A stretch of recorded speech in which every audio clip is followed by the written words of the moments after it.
Hey everyone and welcome back. Now in the earlier video we were discussing the basics about infrastructure as a code, and we also had a high level overview demo on how you can create infrastructure in AWS through CloudFormation. So continuing our journey, in today's video we will be writing our first CloudFormation template so that we can have a better grasp related to how CloudFormation really works. So let's begin. So in today's lecture, our main aim is to implement our first AWS resource with the help of CloudFormation. So the resource that we will be implementing in today's video will be S3 bucket. Now, whenever you are writing a CloudFormation template, there are two things that you need to remember is that way earlier, around a year back, AWS used to only allow JSON-based CloudFormation template. However, writing JSON template is quite tedious, and this is the reason why AWS have also added a support for YAML, which is much more effective and much more faster way of writing the CloudFormation templates. So we will be learning about JSON based templating, because once you understand how JSON based templating works, YAML is something which will become very simple. So let's begin, and we will write our first S3 bucket with the help of JSON based CloudFormation template.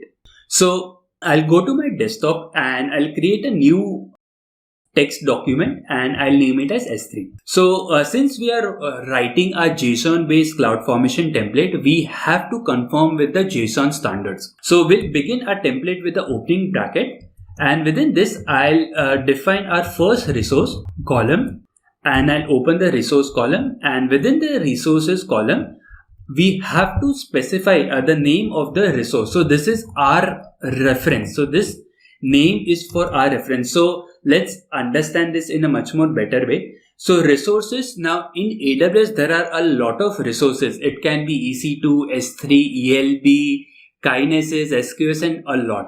So this is the first block. So this is the resources block. Now within the resources block we define a name so that we can understand. So this is the name for our understanding, and now within this we define the resources column. So I'll say type. Now within this you have to define the type of resource. Now let me show you an example. So CloudFormation, within the CloudFormation documentation, AWS has given a lot of AWS resource type references, and you have to stick with these standards. So let's assume you want to create a DynamoDB table. So you have to use this specific type within your CloudFormation template. Now, since we are going to create a S3 resource type, I'll do a Control F and I'll search for S3. So you see there are two types which are available. One is S3 bucket and second is S3 bucket policy. So I will be using the S3 bucket. So within the type column, I'll specify the type of AWS, S3 and bucket.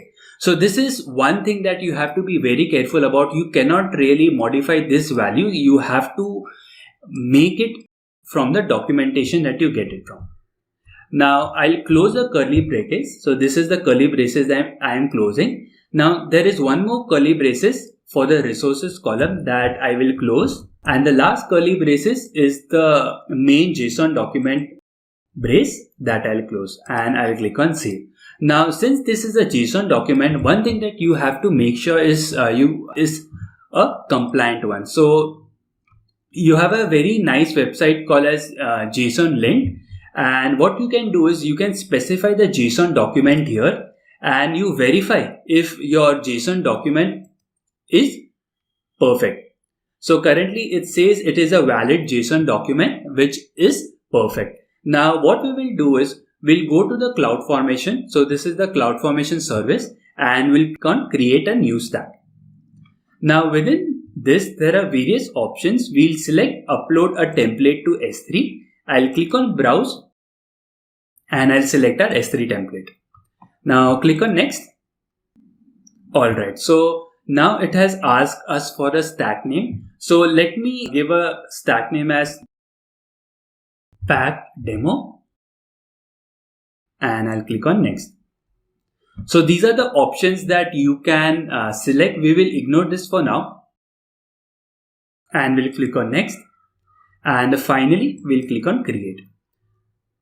So now what CloudFormation will do is CloudFormation will basically read from the template. So if you'll see over here, this is the template that we had written. You can see that from the template box, and it will go ahead and it will create the resources which are defined in the template.